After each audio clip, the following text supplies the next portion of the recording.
Hey there, this is the 10-Minute Bible Hour podcast. I'm Jeff. Matt's on vacation, and I have a cold, but that's okay.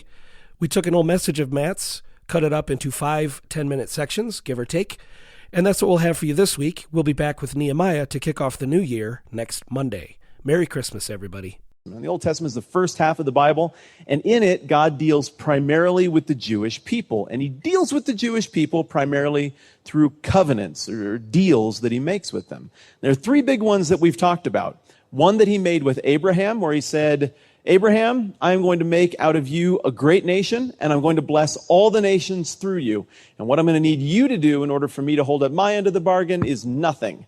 It's an unconditional promise. I'm going to redeem. And it just so happens that I picked you, Abraham. There's another promise that gets made to Moses. And we're maybe 800 years down the road from the time of Abraham.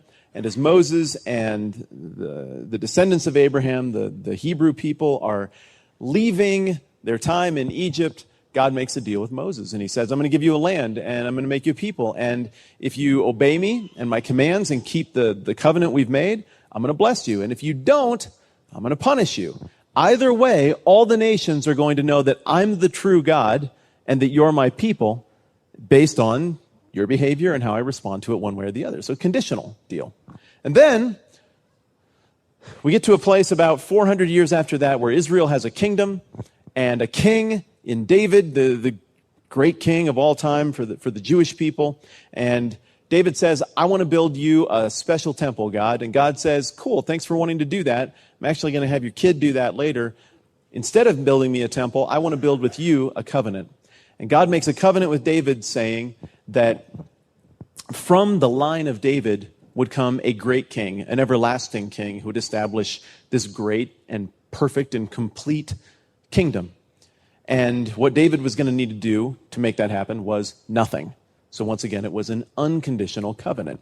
We spent a lot of time looking at how the rest of the Old Testament fits into those promises that God made to people and how all of that stuff adds up. And then we got to Matthew, back in May. And our first look at Matthew is right where Matthew opens the book. He starts with a whole long list of names that seems like the boringest thing ever until you take the 4 months that we took before to understand who all these people are.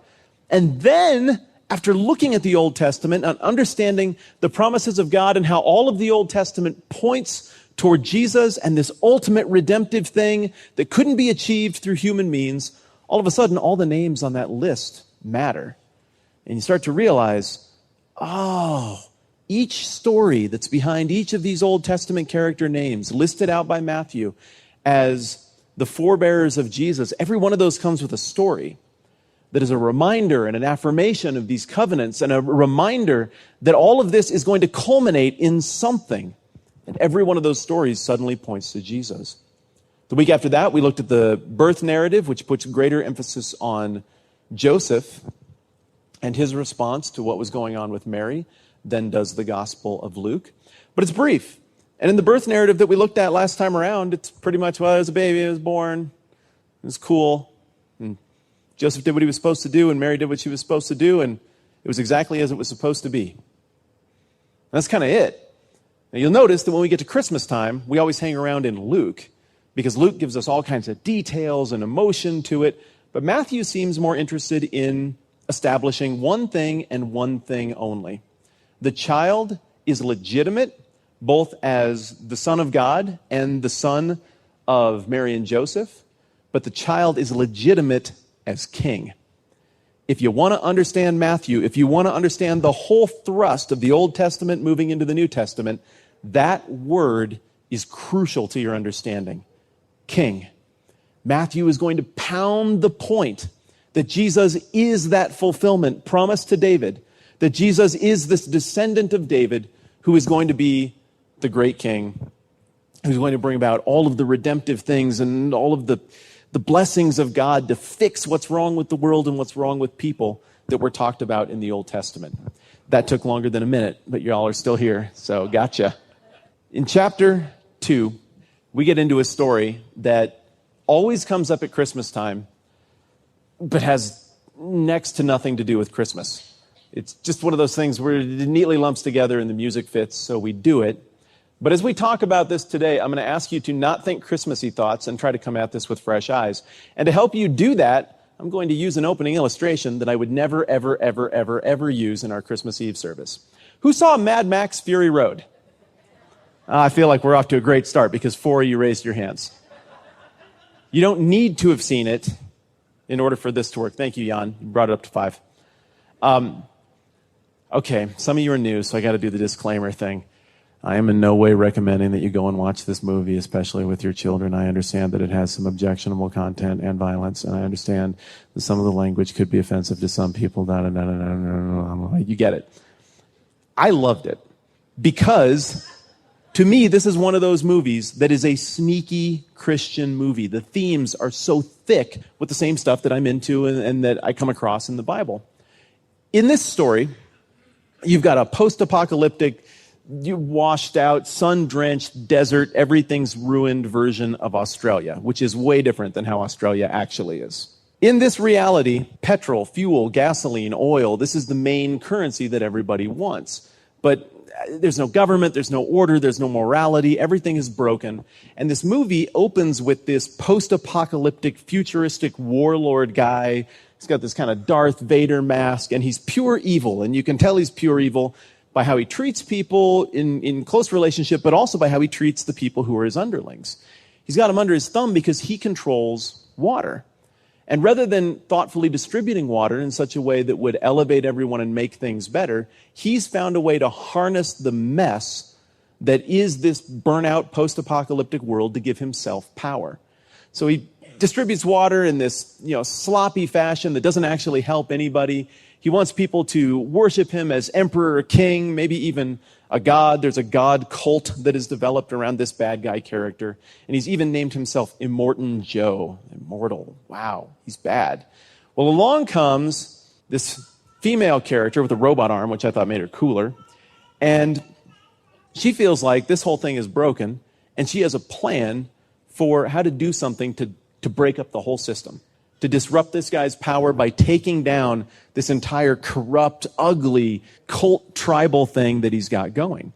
And so, without ruining the movie, she carries out her plan, and of course, Immortan Joe freaks out.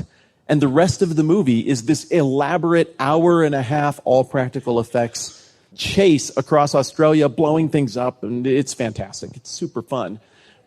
But what's so interesting to me is that rather than Immortan Joe saying, I've still got all my money, I've still got all my stuff, yeah, I don't care, whatever, go, he's smart. And he understands that what she's effectively doing is undermining the whole system with her actions. And so he cannot let it go unpunished.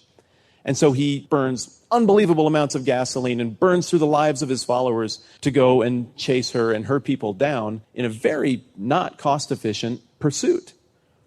Well, Immortan Joe is a lot like Herod, who we're going to read about in Matthew chapter 2. Here's a guy who had very cleverly found a way to make the best of a very ugly situation so that he came out on top. But his power was dependent on this ugly situation continuing. And if anybody did anything to redeem or improve the ugly situation, there would be no place for a character like Herod in that. So even though he's regarded historically, especially in his later years, as a madman, we see him acting rather sanely in Matthew chapter 2 as he rightly identifies the threat that this baby Jesus, this child Jesus, poses. And we see him hatch an elaborate plan to get rid of Jesus so that he can keep this weird power structure that he's established. I want you to know what I'm talking about, so let's read the thing together. Matthew chapter 2, we're going to go verses 1 through 12. Let's just read the whole thing. It says, after Jesus was born in Bethlehem in Judea, during the time of King Herod, Magi from the east came to Jerusalem and asked, where is the one who's been born king of the Jews? We saw a star in the east and have come to worship him.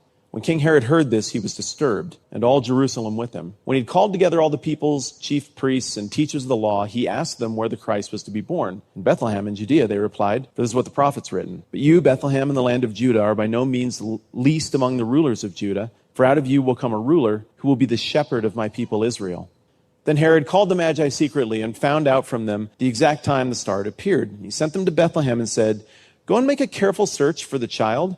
As soon as you find him, report to me so that I too may go and worship him. After they had heard the king, they went on their way, and the star they had seen in the east went ahead of them until it stopped over the place where the child was. When they saw the star, they were overjoyed. On coming to the house, they saw the child with his mother Mary, and they bowed down and worshipped him. Then they opened their treasures and presented him with gifts of gold and incense and myrrh. And having been warned in a dream not to go back to Herod, they returned to their country by another route.